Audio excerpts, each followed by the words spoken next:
आत्मीय महिला सम्मेलन में उपस्थित परम पूज्य साध्वी जी सूरज जी, परम पूज्य साध्वी जी ज्योतिबेन, परम पूज्य साध्वी जी आनंदी दीदी, वडोदरा जिला पंचायत प्रमुख बेन श्री सुधाबेन परमार, सांसद बेन श्री रंजनबेन भट्ट, राजकोट मेयर बेन श्री रक्षाबेन बोलिया, धारासभ्य श्रीमती मनीषाबेन वकील, परम पूज्य साध्वी जी प्रेमबेन, अत्रे उपस्थित अन्य सौ महानुभाव, गुजरातना देश विदेशना खूणे खूणेथी आवेली माताओ, बहनों अने दीकरीओ,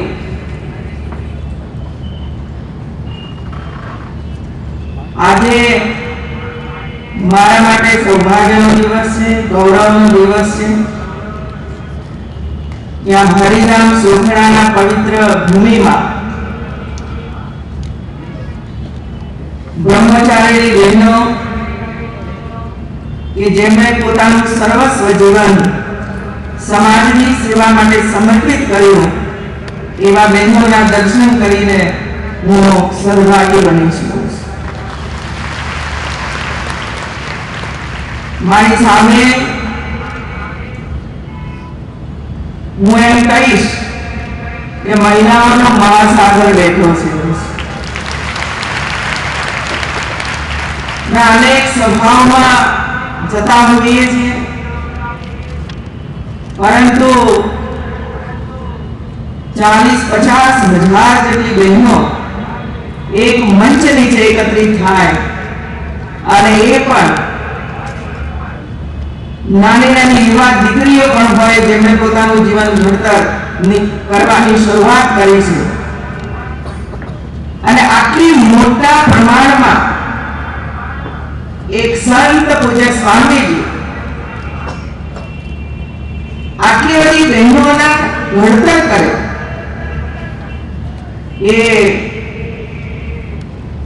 આશ્ચર્ય પ્રમાણે એવી બાબત છે અને કામ આપણી આ બ્રહ્મચારીની બહેનોએ કરીને બતાવ્યું છે। એ બતાવે છે કે બહેનોમાં કેટલા પ્રકારની શક્તિ પડેલી છે। એ ધારે તો ઘણું બધું કરી શકે એમ છે અને એટલે આ પવિત્ર ભૂમિ અને એમાં અમે બધાએ આજે જે સંકલ્પો કર્યા છે એ સંકલ્પો આપણે જીવનને મંત્ર બનાવીએ અને એ દિશામાં આગળ વધવા માટેનો આપણે પ્રયાસ કરીએ। સંતો મહંતો આપણને માર્ગદર્શન કરતા હોય છે, જીવન કેવી રીતે જીવવું એની રીતો બતાવતા હોય છે। ક્યાંક સમસ્યા આપણા જીવનની અંદર આવે તો એ સમસ્યાનું નિરાકરણ કેવી રીતે કરવું એનું માર્ગદર્શન આપતા હોય છે અને એ આપણો જીવન મંત્ર બનતો હોય છે। ગુરુ ભક્તિ કરવી એની સાથે સાથે દેશભક્તિ હોય જ અને આ દેશભક્તિ કેવી રીતે થાય એના માટે કઈ હાથમાં શસ્ત્રો પકડવાની જરૂર નથી, हाथમાં શાસ્ત્ર પકડવાની જરૂર છે અને આ શાસ્ત્રો એ જ માનવીના જીવનમાં પરિવર્તન લાવતા હોય છે। મેં એવા અનેક ભાઈ બહેનો જોયા છે કે જેમનું જીવન બદલાયેલું અને એ બદલાયેલું જીવન એ ગુરુ ભક્તિ હરિભક્તિ ને કારણે આવતું હોય છે અને એ અહીંયા હરિધામની અંદર આપણને જોવા મળતું હોય છે।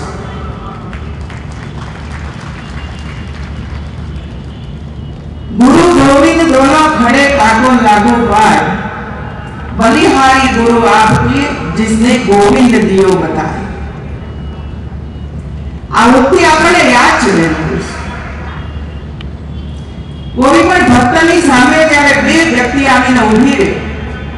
એક ગુરુ હોય અને એક ગોવિંદ હોય, ઈશ્વર હોય. ત્યારે મનમાં એક વિચાર આવે કે પહેલા દર્શન કોને કરીએ, પહેલા વંદન કોને કરીએ. પરંતુ ભક્તના મનમાં વિચાર આવે છે કે હું પહેલા ઈશ્વરને વંદન કરું કે ગુરુજીને વંદન કરું. વિચાર કરતા કરતા એને લાગ્યું કે નહીં, પહેલા મારે ગુરુજીને વંદન કરવા છે. કારણ એ જ ગુરુ છે કે જેમણે ઈશ્વરના મને દર્શન કરાવ્યા છે. એટલે ઈશ્વર કરતા પણ મહાન મારો ગુરુ છે અને એટલા માટે પહેલા દર્શન એ ગુરુજીના કરે છે. દરેક વ્યક્તિના જીવનની અંદર કોઈને કોઈ ગુરુ હોય જ છે. પછી ચાહે સાધુ સંતના રૂપમાં ગુરુ હોય, પોતાની માતા ગુરુ સ્થાને હોય, પોતાનો શિક્ષક ગુરુ સ્થાને હોય, કે સમાજની અન્ય વ્યક્તિ કે જેના ઉપર આપણે વિશ્વાસ અને ભરોસો મૂક્યો હોય એને ગુરુના સ્થાને માનતા હોય છે. અને જ્યારે ગુરુ ઉપર આપણો વિશ્વાસ અને ભરોસો અને આત્મીયતા બતાવી હોય ત્યારે એનું માર્ગદર્શન માનવીના જીવનની અંદર મૂલ્યવાન બનતું હોય છે. એટલે આ બધા જ્યારે બેઠા છો ત્યારે હું એક ઉદાહરણ એટલા માટે આપું છું કે ગુરુ અને શિષ્યનો સંબંધ 1998 સાલથી હું શિક્ષા મંત્રી બની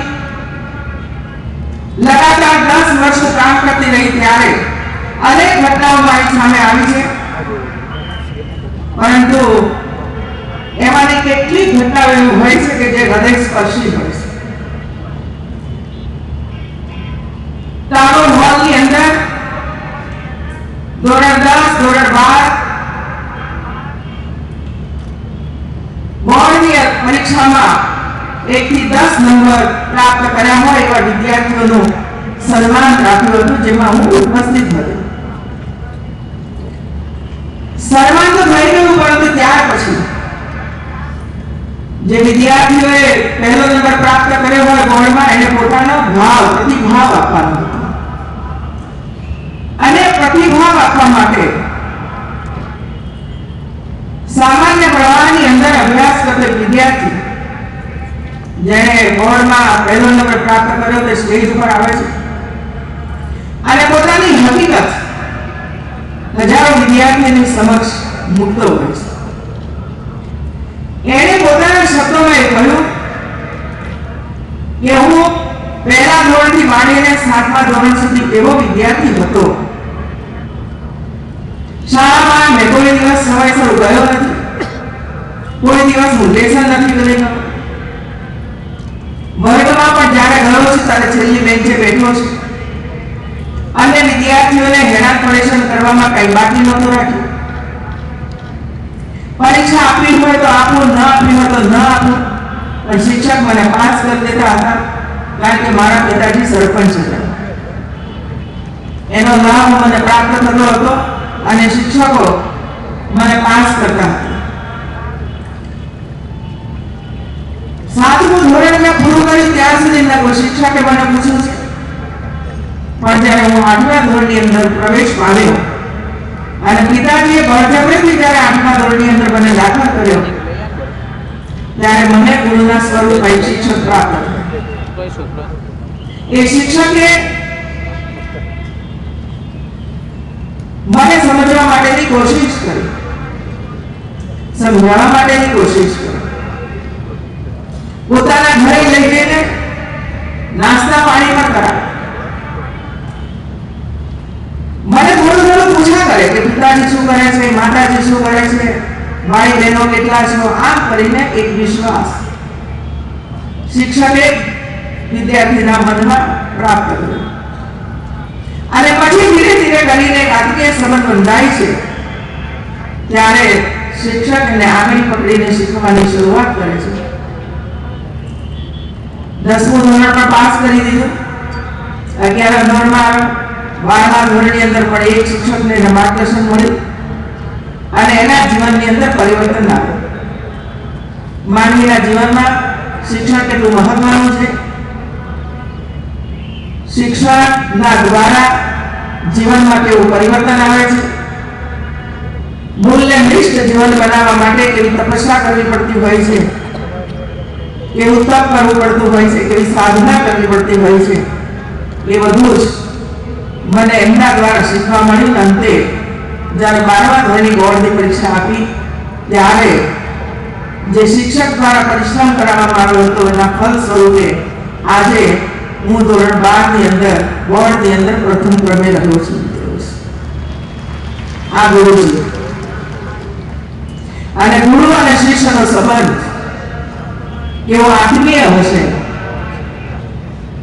ગુરુનો વિશ્વાસ બાળક ઉપર કેવો હશે અને બાળકનો ભરોસો શિક્ષક ઉપર કેવો હશે, આનું એક ઉત્તમ ઉદાહરણ એ પ્રસંગ જે આજે પણ મને યાદ છે બહેનો.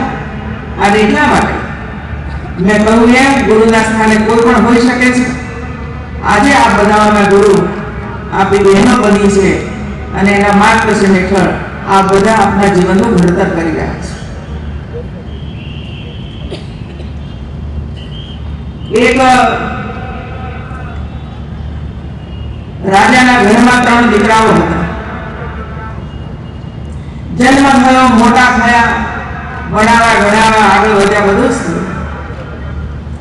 અને પછી જ્યારે રાજા વૃદ્ધ બન્યા ત્યારે મનમાં એ વિચાર આવ્યો કે હવે તો મારું આ સામ્રાજ્ય, રાજ આ 3 દીકરામાંથી કોઈ એકાદ દીકરાને તો આપવું છે.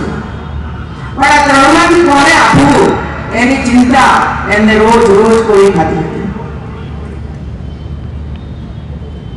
મારો આખું એ રાજ મારી પ્રજા સુખીને સંપન્ન છે. એ જ પરિપાટી ઉપર કયો દીકરો મારું શાસન ચલાવશે એની ચિંતામાં રાત અને દિવસ પસાર કરતા હતા. ધીરે ધીરે એમના મનની અંદર એક દિવસ વિચાર આવ્યો અને 3 દીકરાઓને એક સાથે પોતાના દરબારમાં બોલાવ્યા અને એમના માથાની અંદર 1-1 રૂપિયો મૂક્યો. 3 દીકરાને 1-1 રૂપિયો આપ્યો અને પછી એમને એટલું જ કહ્યું કે તમને 3નો 1-1 રૂપિયો આપું છું. આવતીકાલે સવારે 8 વાગે હું તમારા રાજમહેલમાં આવીશ અને જોઈશ કે તમે શું કર્યું છે આ રૂપિયા. એમની એક શરત હતી રાજાની કે આ 1 રૂપિયા દ્વારા તમારે તમારો રાજમહેલ ભરી દેવાનો છે, રાજમહેલ ભરવાનો છે 1 રૂપિયા થકી. 3 દીકરાઓ મનમાં વિચાર કરતા કરતા પોતપોતાના રાજમહેલની અંદર પહોંચ્યા. મોટો દીકરો ઘરે પહોંચ્યો, એને મનમાં વિચાર કર્યો કે મારા બાપા ગાડા થઈ ગયા લાગે છે, બુદ્ધિ ફરી ગઈ લાગે છે, 1 રૂપિયા શું આવે અને કેવી રીતે આટલો રાજમહેલ ભરી શકાય. અને એટલે એક ક્લબમાં ગયો, ક્લબમાં રમ્યો પૈસા અને એમાંથી 6 લાખ રૂપિયા ભેગા કર્યા.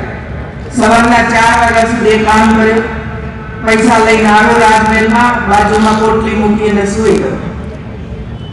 બીજા દીકરાને વિચાર આવ્યો કે 1 રૂપિયામાં શું કરું, તો 1 રૂપિયામાં એ કઈક બજારના અંતર ફરતો હતો, એમાં એની નજર પડી કે આજુબાજુના શેરીઓમાં બધા ઢગલા પડ્યા હતા લાકડાના અને કચરાના. તો એને 1 રૂપિયામાં બધો કચરો ખરીદી લીધો અને પોતાના રાજ્યનો ભરી દીધો. ત્રીજા દીકરાએ વિચાર કર્યો કે 1 રૂપિયામાં શું આવશે. એ પોતે બજારમાં ગયો, બજારમાં જઈને એને કેટલીક મીણબત્તી ખરીદી, કેટલીક અગરબત્તી ખરીદી અને 1 માચીસ ખરીદી અને ઘરે પાછો આવ્યો અને સવારે 6 વાગે જાગ્યો, નાઈ ધોઈને તૈયાર થયો. પિતાજી 8 વાગે આવવાના હતા તો પિતાજી ઘરેથી નીકળ્યા. પહેલા દીકરાના ઘરે ગયા તો પહેલો દીકરો નિરાંતે ઊંઘતો હતો. જગાડવાનો પ્રયાસ કર્યો ત્યારે દીકરો બોલ્યો કે રહેવા દો ને, 4 વાગે આવીને સૂઈ ગયો છું, જોઈ લો આ 6 લાખ રૂપિયા પડ્યા છે, મેં ભરી લીધો છે રાજમહેલ. રાજા નિરાશ થઈને બીજા દીકરાના ઘરે ગયા. બીજા દીકરાના રાજમહેલમાં જાય છે અને 4 બાજુએ લાકડા જુએ છે. દીકરાને મળવાનું પણ અહીંયા મન ન થયું અને ત્યાંથી એ સીધા જ ત્રીજા દીકરાના રાજમહેલમાં પહોંચ્યા. ત્રીજા દીકરાના રાજમહેલમાં જાય છે, અંદર પ્રવેશ કરે છે ત્યારે આખા રાજમહેલની અંદર ટોયલેટ હોય કે બાથરૂમ હોય કે અટારી હોય, રસોડું હોય, બધા જ કમરાઓમાં મીણબત્તી સળગતી જોઈ એમણે. ઠેર ઠેર એને અગરબત્તી સળગાવીને મૂકી હતી. એટલે જેવા રાજમહેલની અંદર પિતાજી પ્રવેશ પામ્યા ત્યારે આખો રાજમહેલ પ્રકાશથી ભરી ગયો હતો અને સુગંધથી ભરાયેલો દેખાયો. રાજાએ મનમાં વિચાર કર્યો કે આ મારો ત્રીજો દીકરો એવો છે કે જે મારા રાજને પ્રકાશિત બનાવશે, મારી પ્રજાને પ્રકાશિત બનાવશે, સુખી અને સમૃદ્ધ બનાવશે. આપણું કામ પણ આ છે બહેનો, આપણા જીવનના માધ્યમ દ્વારા સમાજ કેવી રીતે પ્રકાશિત બને, સ્વયં આપણે કેવી રીતે પ્રકાશિત બનીએ અને એક એક વ્યક્તિ સુખી અને સમૃદ્ધ બને, નિષ્ઠાવાન અને પ્રમાણિક બને તો સમગ્ર સમાજ પણ નિષ્ઠાવાન અને પ્રમાણિક બનતો હોય છે. દરેકના જીવનની અંદર ઉદાસ આવતી હોય છે. ત્રીજા દીકરાએ અંધકારને દૂર કરીને ઉજાસ ફેલાવ્યો ચારે બાજુ અને ત્યારે જઈને રાજાને લાગે છે કે મારો વારસો આ ત્રીજો દીકરો સાચવી શકશે, બીજો કોઈ નહીં સાચવી શકે. અને એટલે જ મને લાગે છે કે હરિનામ શોભનાની અંદર જે રીતે દીકરા અને દીકરીઓનું શિક્ષણ પ્રાપ્ત થઈ રહ્યું છે એ મને લાગે છે કે આ દેશનું સાચું સુકાન, સાચો પ્રકાશ જો કોઈ ફેલાવવાનું હોય તો તે સ્વામિનારાયણ સંતો દ્વારા આ જેવા હજારો બાળકોને તૈયાર કર્યા છે. એ જ પ્રકાશ અને સુગંધી ભારતને વિશ્વની અંદર પ્રસ્થાપિત કરવાનું કામ કરશે એવું છે. સંત મહંતના મુખેથી અનેક વાર સંત વાણી સાંભળી છે અને અનેક વાર સંતો મહંતો કહેતા રહ્યા છે કે 21મી સદી એ ભારતની સદી છે અને ભારત એ વિશ્વ ગુરુ બનશે. પણ જ્યારે જ્યારે વાતો આપણે સાંભળતા હતા, હું પણ સાંભળતી, ત્યારે મારા મનમાં પણ વિચાર આવતો હતો કે આપણે બધા બોલીએ તો છીએ, સાંભળીએ તો છીએ, પણ હજુ કોઈ એભાર દેખાતા નથી. પરંતુ આજે હું એક ચોક્કસ કહી શકીશ કે જે દેશના વડાપ્રધાન નરેન્દ્રભાઈ મોદી જેવા એક વિશ્વ પુરુષ બન્યા હોય અને એની અંદર એમની પાસે જ્યારે આખા દેશનું સુકાન આવ્યું છે ત્યારે આપણા જેવા હજારો ભાઈ બહેનોના માધ્યમ દ્વારા આપણા જ ભારતને વિશ્વ ગુરુ બનવામાં હવે કોઈ વાર નહીં લાગે એવી મને ચોક્કસ ખાતરી છે. માત્ર હું આટલી વાત કરીશ. વડાપ્રધાનો અનેક આવીને ગયા, પરંતુ ભારતને કોણ પૂછતું નથી, કોઈ પૂછતું નથી. પણ માત્ર 6 મહિનાની અંદર નરેન્દ્રભાઈએ વિશ્વના જુદા જુદા દેશોની અંદર જઈને ભારત ની જે ઊંચાઈઓ બતાવી છે, વસુધૈવ કુટુંબકમની જે ભાવનાને પ્રેરિત કરી છે અને યોગ માટે સૌને એક બનાવીને એક મંચ પર લઈ આવ્યા અને યોગ પણ આખા વિશ્વની અંદર 21મી જૂને બધા ઉજવશે એવા પ્રમાણિત કરવાના નરેન્દ્રભાઈ મોદીએ જે કામ કર્યું છે, આપના સૌના માર્ગદર્શનથી, પ્રેરણાથી રાષ્ટ્રની 125 કરોડની જનતા જ્યારે એક વડાપ્રધાનની સાથે હોય ત્યારે વિશ્વએ ઝૂકવું પડતું હોય છે. અને આજે આપણે એમ કહી શકીએ છીએ કે હવે અમને કોઈ શંકા નથી કે આપણો દેશ એ વિશ્વગુરુ નહીં બની શકે એવો છે. જ્યાં સંતોની આવી પવિત્ર ભૂમિ હોય, સંતો અને મહંતોના માધ્યમ દ્વારા હજારો લાખો ભાઈઓ અને બહેનોને આધ્યાત્મિક શક્તિના માધ્યમ દ્વારા સાચું શિક્ષણ ને સાચા સંસ્કાર અપાતા હોય એને હવે વિશ્વગુરુ બનવામાં વાર ન લાગે. આપણને બધાને ખબર છે આપણા દેશમાં અનેક વ્યક્તિઓ કમાતી હોય છે, પણ જે કમાણી કરે છે એ પોતાના કુટુંબ માટે વાપરતું હોય છે, પોતાના કુટુંબ માટે વાપરતું હોય છે, પોતાના બાળકોને ભણાવે, બાળકો માટે 4-5 બંગલાઓ બનાવી લે, 4-5 ગાડીઓ ખરીદી લે, દેશ વિદેશના પ્રવાસો કરાવી અને વિશ્વના દર્શન કરાવી દે. મતલબ એ થયો કે પોતે કમાય છે અને પોતાના માટે વાપરે છે. એને તો આપણે પ્રકૃતિ કહીએ છીએ. અને સ્વાભાવિક છે કે પોતે કમાય છે એટલે પોતાની પાછળ વાપરે છે. એક ગુણ છે, એક સ્વભાવ છે. બીજા કેટલાક એવા હોય છે કે જે પોતે કમાય છે પરંતુ પોતાનું ખાવાના બદલામાં બીજાનું ખાય છે, બીજાનું પડાવી દે છે, બીજાઓને મારી નાખે છે પોતાના આનંદ અને ઉલ્લાસ ખાતર. અને એવા જે માનસ ધરાવતી વ્યક્તિઓ છે એનામાં વિકૃતિ છે. એને આપણે વિકૃતિ કહીએ છીએ. પણ જે વ્યક્તિ પોતે કમાય છે પણ બીજાના માટે વાપરે છે એને સંસ્કૃતિ કહેવાય છે. એને સંસ્કૃતિ કહેવાય છે.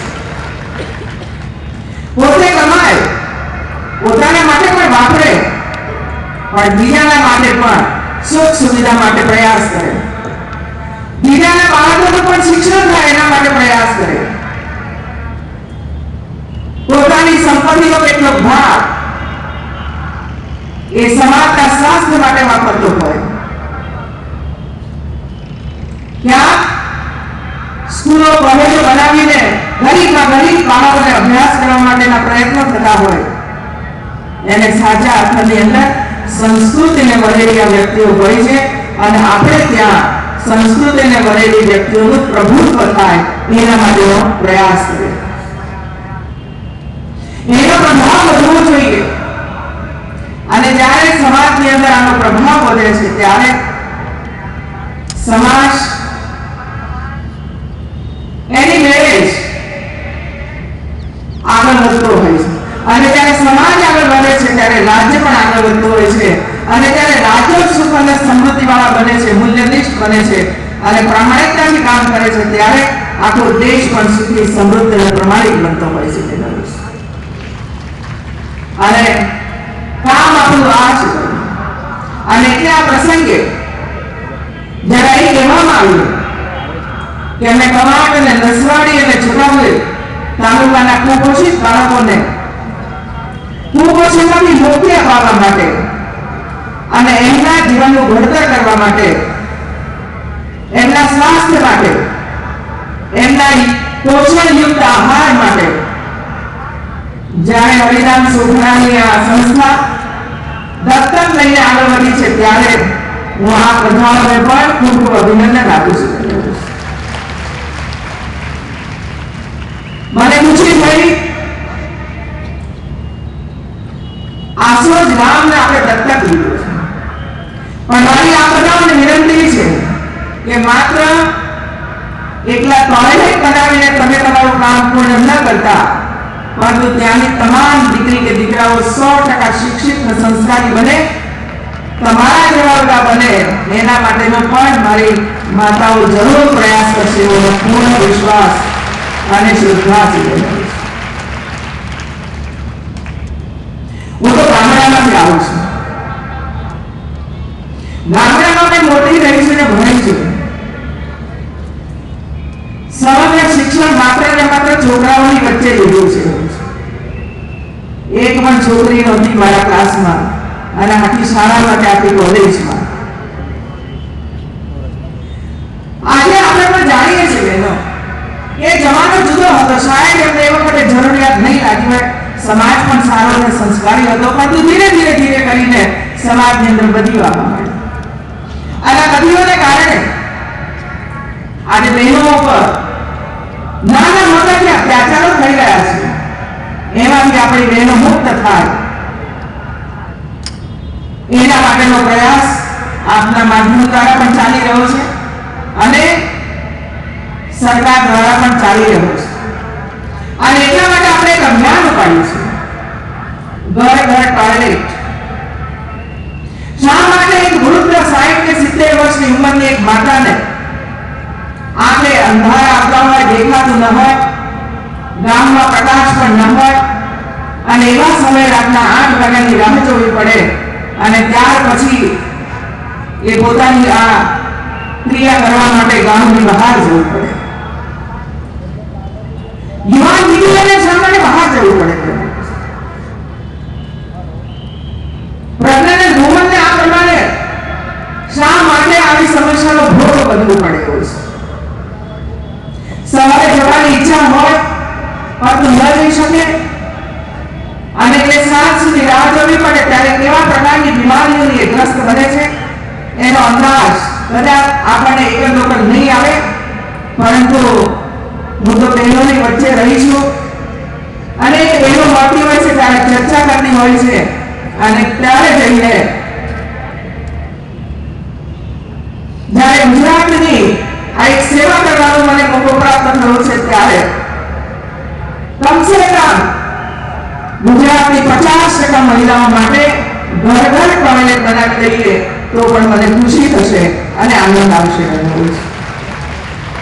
હું તમને બધાને પણ એ વિનંતી કરવા માંગુ છું, તમારા ઘરમાં પણ ટોયલેટ ન હોય તો પિતાજીને બોલો, માતાને પણ બોલો એ ઘરમાં ટોયલેટ બનાવો. શારીરિક રીતે કેટલી પરેશાનીઓ પેદા થાય છે. ગર્ભની અંદર ઉછળતા બાળકને કેવા પ્રકારની બીમારીઓ આને કારણે થાય છે એનો અંદાજ આપણને આવતો નથી. બીજું, આપણે પોષણયુક્ત આહાર ન લેવાને કારણે હિમોગ્લોબિનનું પ્રમાણ લગભગ રાજ્યની 30-40% દીકરીઓના શરીરમાં ઓછું છે અને આ ટેસ્ટ કરાવ્યા પછી એના હું આંકડાઓ તમારી સમક્ષ મૂકું છું. હવે જે કુપોષિત દીકરી છે એ કુપોષિત બાળકનો જન્મ આપે અને એટલા માટે આપણી દીકરી પણ કુપોષિત ન રહેવી જોઈએ. એક દીકરીને જો એમાંથી આપણે બહાર કાઢીશું તો એનું બાળક પણ તંદુરસ્ત જન્મશે. અને એટલા માટે આપણે 3 જગ્યાએ પ્રયાસ કરીએ છીએ. એક દીકરીને કુપોષણથી બહાર કાઢવા માટે, બાળકને કુપોષણથી બહાર કાઢવા માટે અને પ્રેગ્નન્ટ વુમનને પણ સારો પોષણયુક્ત આહાર આપીએ તો એનું બાળક પણ સ્વસ્થ અને તંદુરસ્ત જન્મે કે જેથી કરીને કુપોષણ ન બને. આ એક સમસ્યા છે એનો આપણા સમાજ આપણી અને એને આપણે અત્યાર સુધી નજરઅંદાજ કરી છે. ત્રીજું, ભ્રૂણ હત્યા. 2001માં 1000 છોકરાઓની સામે 802 કન્યાઓ હતી, માત્ર 802 કન્યા. સમાજની સ્થિતિ શું બને બહેનો? કલ્પના કરી આપણે બધા. 1000 છોકરાઓને સામે ઉભા રાખો તો તમને 800 છોકરાઓને કન્યા મળશે, બાકી 200 છોકરાઓને કન્યા નહીં મળે. ત્યારે સમાજ અસંતુલિત સ્થિતિની અંદર આવે એની કલ્પના આપણે ન કરી શકીએ. અને એટલા માટે રાજ્ય સરકારના માધ્યમ દ્વારા બેટી બચાવો અને બેટી ભણાવો એક અભિયાન ચલાવ્યું. એમાં આપ સૌ પણ જોડાયા, સમગ્ર ગુજરાત જોડાયું, સાધુ સંતો જોડાયા, સમાજ જોડાયો. એ પરિણામ આવ્યું કે આજે 802 ની જગ્યાએ 904 દીકરીઓનું પ્રમાણ થયું છે. પણ એ પણ સંતુલિત નથી. હજુ પણ ક્યાંક ભ્રૂણ હત્યાનું પાપ આપણે કરી રહ્યા છીએ, ડોક્ટરો કરી રહ્યા છે. સોનોગ્રાફી શોધાઈ શાના માટે? એટલા માટે શોધી હતી કે બાળક જન્મે પહેલા માતાના ગર્ભમાં, જન્મ્યા પછી સ્થિતિ કેવી છે જાણવું નથી હોય છે. બાળક ગર્ભની અંદર બરાબર છે કે નહીં, એને કોઈ રોગ થયો છે કે નહીં, એને કયા પ્રકારની દવાની આવશ્યકતા છે, એનું પોષણ બરાબર થયું છે કે નહીં, આ બધું જાણવા માટે કોઈ વૈજ્ઞાનિકોએ સોનોગ્રાફી શોધી. માતાને બચાવી હતી, બાળકને બચાવી હતી, પણ એનો આપણે દુરુપયોગ કર્યો. ડોક્ટરોએ પણ દુરુપયોગ કર્યો, આપણે પણ દુરુપયોગ કર્યો. એ નહીં કહેવાય કે આપણે ત્યાં સતી થવાનો રિવાજ હતો, આપણે ત્યાં દીકરીને દૂધ વિધિ કરવાનો રિવાજ હતો. પણ હું એમ કહીશ કે એ સમય અંધકારનો સમય હતો. ભાગ્યે જ કોઈ ભણેલો સમાજ હતો, અને એટલે બની હોય સ્વાભાવિક હતી હોય છે. પણ રાજા રામ મનોહરાય જેવા વ્યક્તિઓએ, સંતોએ આને હાથમાં લીધો વિષયને લે એના ઉપર એક્ટ બનાવડાવ્યો. પણ એ સમય તો દીકરીને જન્મવાનો તો અધિકાર આપ્યો હતો. દીકરી જન્મ્યા પછી એને દૂધ વિધિ કરતી. આજે આપણે એટલા બધા ભણ્યા ગણ્યા કે દીકરીને જન્મવાનો પણ અધિકાર લઈ લીધો કે તારે તો હવે આ સૃષ્ટિ પણ નથી જોવાની, તારે મા બાપનું મોં પણ નથી જોવાનું. અને એટલે ભ્રૂણ હત્યાનો પાપ સમગ્ર સમાજની અંદર શરૂ થયો. આજે આપણે સૌ સંકલ્પ કરીશું બહેનો કે આપણા ઘરમાં અને આપણા સમાજમાં દીકરીને જન્મવાનો અધિકાર, દીકરીને જન્મવાનો અધિકાર મળે. એ અધિકાર કોઈ પૂછને લઈ શકે બેનો હોય છે. આપ કલ્પના કરો, કોઈ ઘરમાં જુવાન જો દીકરો હોય, બધી આશા છોડી દીધી હોય કે બચી શકે એમ જ નથી હોય છે, રીવાતો હોય, એનું દુઃખ દર્દ આપણે જોઈ ન શકીએ, કુટુંબ પણ ન જોઈ શકે, ત્યારે કુટુંબના મનમાં કોઈ વખત એક વિચાર આવતો હોય છે કે ભગવાન એને જલ્દીથી છોડે. અને એના માટે હાઈકોર્ટ અને સુપ્રીમ કોર્ટની અંદર અરજીઓ થઈ છે કે એને મરવા માટેની ઇજાજત મળે, પણ ના પાડે છે. કુદરતી રીતે જ મૃત્યુ થવું જોઈએ હોય છે. તો આપણને કોને અધિકાર આપ્યો? માતાની કુખની અંદર ઉછળતી દીકરી કોઈ પણ પ્રકારનો રોગ ન હોય, અનેક સપના લઈને અવતારવા માટેના સપના સેવતી હોય, અને એવી ફૂલ જેવી કોમળ દીકરીને માતાના પેટની અંદર જ ભાજી મૂળાની જેમ કાપી નાખવાની એવો અધિકાર ડોક્ટરોને અને આપણને માતા પિતા તરીકે કોણે આપ્યો છે? અને એટલા માટે બહેનો એનો અધિકાર એમને પ્રાપ્ત થાય. અને આપણે જ્યારે આવા સુંદર વિચારો જ્યારે અહીંથી લઈને જતા હોઈએ છીએ ત્યારે મનમાં એક સંકલ્પ કરીને જઈએ કે મારી જિંદગીમાં હું કોઈ પણ દિવસ અવકાશ નહીં કરું.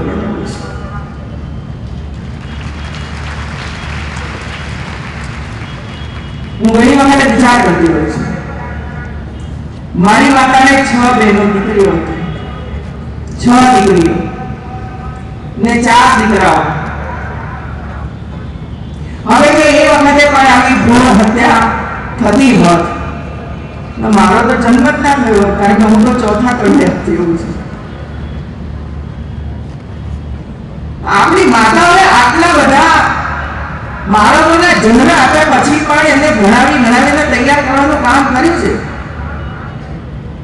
તો એમાંથી આપણે પ્રેરણા લેવી જોઈએ. 2 બાળક હોય, 3 હોય, 4 હોય, જે કુદરતે આપ્યા તે, પણ એનું સંવર્ધન કરવું, એને યોગ્ય પોષણ આપવું, એને સારા સંસ્કાર આપવા, એ આપણું કામ છે. અહીં સરાયના ગાયકોના જીવનનો એક પ્રસંગ છે. જ્યારે આપણે મહાપુરુષોના જીવન ચક્ર વાંચતા હોઈએ છીએ ત્યારે આપણને સમજાય છે. એમના ઘરની અંદર પુત્ર રત્નનો જન્મ થયો હશે ને ત્યાર પછી પહેલા ધોરણમાં એને ભણવા માટે મોકલ્યા ત્યારે ઘોડાગાડીમાં જતો હતો. જાય એટલે સ્વાભાવિક છે, ઘોડો તો સુંદર હોય, શણગારેલો પણ હોય, ઘોડાગાડી પણ સરસ જ હોય, રાજમહેલની છે. શાળામાં જતો હોય ત્યારે હાથમાં ચાબુક લઈને ઘોડાને મારે એટલે ઘોડો દોડે, એ પણ એને મજા આવે. અને આ 4-5 વર્ષ સુધી આ બધું ચાલે કરી રહ્યું છે.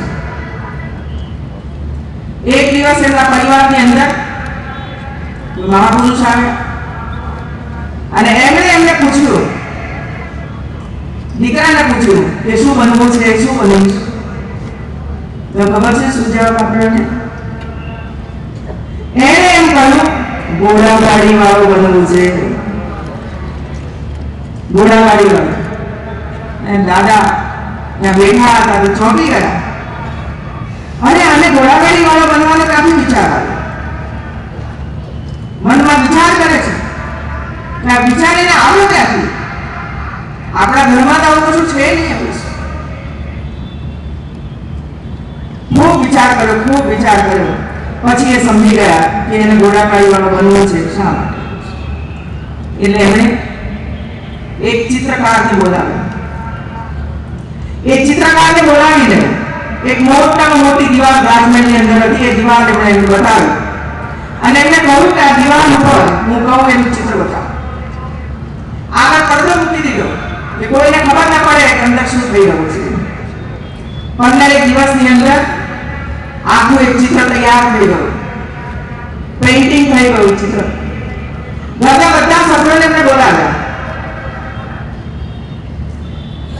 એ દરમિયાન આ દીકરાને જોડે બેસાડીને રામાયણ અને મહાભારતની કેટલીક વાર્તાઓ દીકરાને કહેવાની એમણે શરૂઆત કરી. એમાં ધીરે ધીરે કરીને આ વાર્તા સાથે સંબંધિત અનેક ઘટનાઓ એમણે કહી. તે દરમિયાન ચિત્ર તૈયાર થઈ ગયું. પડદો ઉઠાવ્યો ત્યારે સુંદર મજાનો રથ હતો. ઘોડા સફેદ રંગના જોડેલા હતા, શણગારેલા હતા. આગળ કૃષ્ણ બેઠા હતા, પાછળ અર્જુન બેઠો હતો. અને પછી દાદા એમ પૂછે છે કે બોલ બેટા, ઘોડાગાડી વાળો કયું થયું છે? ત્યારે દીકરો કૃષ્ણના જોડે જઈને એમ કહે છે કે મારે ઘોડાગાડી વાળો આના જેવો થવું છે, કૃષ્ણના જેવો ઘોડાગાડી વાળો થવું છે. આનું નામ સંસ્કાર છે. બાળક ત્યારે ઘરમાંથી શીખી જાય છે, આટલા નહીં આવ્યા. માતા પિતાની વાતચીત, દાદા દાદીની વાતચીત, ઘરમાં આવનાર વ્યક્તિઓ, એના મિત્રો, બહારની સભા સંબંધો, એ બધામાંથી શું શીખીને આવે છે એની ઝીણવટપૂર્વક અભ્યાસ કરવાની આવશ્યકતા હોય છે. એનું એક વાક્ય, એ વાક્ય ઉપર પણ ધ્યાન આપવાની હવે જરૂરિયાત ઊભી થશે. અને જ્યારે પણ સમજાય કે આ યોગ્ય વાક્ય બોલ્યો નથી, ત્યારે આપણે સજાગ બનવું પડશે કે કેમ આ બોલ્યો, કેમ આવું કર્યું. અને ત્યારે આપણા માટે ચિંતાનો વિષય બનવો જોઈએ. એમાં માથું કરવાની હોતી નથી, માત્ર સમજવાની જરૂરિયાત છે. જેમ દાદા સમજી ગયા કે એને પેલો ઘોડાગાડી વાળો થવો છે, પણ આપણા પાસે કૃષ્ણ ઘોડાગાડી વાળો છે જ, અને એટલા માટે એના દર્શન આપણે કરાવીએ, એનું માનસ પરિવર્તન થશે. અને આ માતાનું કામ છે. વધુ સમય બાળક માતા પાસે રહેતો હોય છે, અને એટલા માટે એક માતા તરીકેની ભૂમિકા, બાળકની સુરક્ષા, બાળકનું પોષણ, બાળકના સંસ્કાર, માતા પિતાની સેવા, દાદા દાદીની સેવા, અન્ય કુટુંબીજનો સાથેના એના સંપર્ક અને સંબંધો, એના વિચારો, કયા પ્રકારના પુસ્તકો એ વાંચે, આપણે પણ કયા પ્રકારના પુસ્તકો વાંચીએ, કેવા પ્રકારની ફિલ્મો વગેરે જોવું, કેવી રીતે ચર્ચાઓ કરવી, કયા પ્રકારની ચર્ચાઓ એની સામે કરવી અને કયા પ્રકારની ચર્ચાઓ એની એબ્સન્સીમાં કરવી.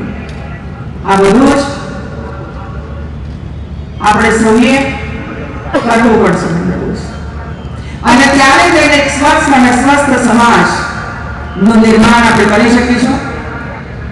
આ 21મી સદી છે, જ્ઞાનની સદી છે, ટેકનોલોજીની સદી છે.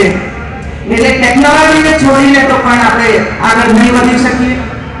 જ્યારે આખું વિશ્વ ટેકનોલોજી પર આધારિત બન્યું છે, જ્ઞાનના આધારિત બન્યું છે, અને આપણે ત્યાં તો જ્ઞાનનો ભંડાર હતો જ. આપણા ઋગ્વેદોને, વેદોને એવા અનેક સાહિત્ય આપણે ત્યાં સંતો અને મહંતોએ પેદા કર્યું હતું, સર્જન કર્યું હતું. પણ વચ્ચે એવો સમય ખંડ આવ્યો કે જેની અંદર આ બધું જ ભૂલાઈ ગયું, આક્રમણો થયા. હવે ફરીથી આપણો સમય આવ્યો છે એ ફરીથી આપણું જે ઓરિજિનલ આપણા સંસ્કારો હતા એને સજીવન કરીએ, હૃદયની અંદર ઉતારીએ. અને એટલે જ ગુજરાતનું બાળક, ગુજરાતનું યુવાન અને ગુજરાતની યુવતી એવું શિક્ષણ પ્રાપ્ત કરે, એવા સંસ્કારો પ્રાપ્ત કરે, એવું જ્ઞાન વધારે, માત્ર પુસ્તકનું જ્ઞાન નહીં, કે જેથી કરીને વિશ્વના યુવાનો કે યુવતીઓની સામે ગુજરાતનો યુવાન અને યુવતી આંખમાં આંખ મિલાવીને હિંમતપૂર્વક અને જ્ઞાનના સંબંધ ઉભો રહી શકે. એટલા તાકાતવર આપણા ગુજરાતના બાળકો બને એવી અમારી સૌની અપેક્ષા છે. અને દિશાની અંદર આપણે આગળ વધી રહ્યા છીએ. અને એમાં આપ સૌનો સહયોગ પ્રાપ્ત થયો છે. એકલી શાળાઓમાં કે યુનિવર્સિટીની અંદર આ પ્રકારનું શિક્ષણ નહીં અપાય. સાચી શાળાઓ એ આશ્રમોમાં પેદા થતી હોય છે. સાચું શિક્ષણ આશ્રમોની અંદર મળતું હોય છે. અને આપણે એક આશ્રમ જ છીએ. અને આ આશ્રમની અંદર જ્યારે લાખોની સંખ્યામાં આવા વિદ્યાર્થીઓ ભાઈઓ તૈયાર થઈ રહ્યા છે, ત્યારે મને હવે કોઈ શંકા નથી કે આપણો દેશ વિશ્વગુરુ નહીં બની શકે એવું છે.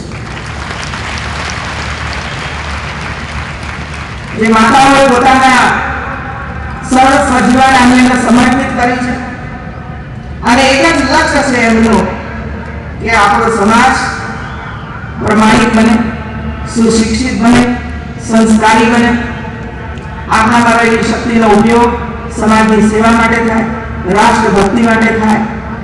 અને આપણને જે મહામૂલી સ્વતંત્રતા પ્રાપ્ત થઈ છે, સ્વરાજ તો મળ્યું છે પણ સુરાજ્ય પ્રાપ્ત નથી થયું. તો સુરાજ્ય મેળવવા માટે આપણે મથામણ છે, અને એ મથાણની અંદર આપ સૌ ભાગીદાર બન્યા છો. એના માટે હું મારી ખુશી વ્યક્ત કરું છું. અને આપ સૌએ મારું સ્વાગત સન્માન કર્યું એ બદલ હું આપ સર્વેનો ખૂબ ખૂબ આભાર વ્યક્ત કરું છું. ગુજરાતના એક મહિલા મુખ્યમંત્રી બન્યા છે ત્યારે હું એમ જરૂર કહીશ કે મારું સન્માન નથી, પણ ગુજરાતની નારીનું સન્માન છે.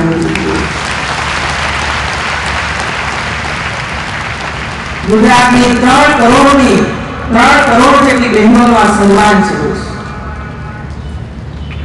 અને એટલે મારા દ્વારા એવું કોઈ કામ નહીં થાય કે જેને કારણે ગુજરાતની 6 કરોડની પ્રજાને નીચું જોવું પડે. એનો વિશ્વાસ તમને અપાવું છું. આવો આપણે સૌ સાથે મળીને આપણા વડાઓએ, આપણા સાધુ સંતોએ જે માર્ગ ચિંધ્યો છે, માર્ગ ઉપર આપણે ચાલીએ, આપણું જીવન ધન્ય બનાવીએ, સાથે સાથે ગુજરાતને ભવ્ય અને દિવ્ય બનાવીએ, ભારતને પણ ભવ્ય અને દિવ્ય બનાવીએ. એ જ અભ્યર્થના. જય જય ગરવી ગુજરાત, જય જય ગરવી ગુજરાત.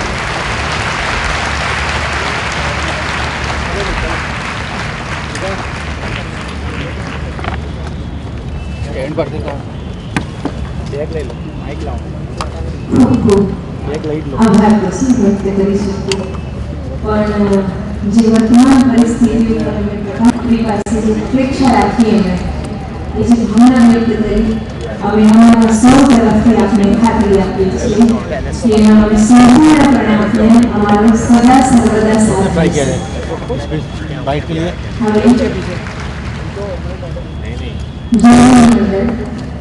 હવે પ્રદેશના બધા જ કેન્દ્રો તરફથી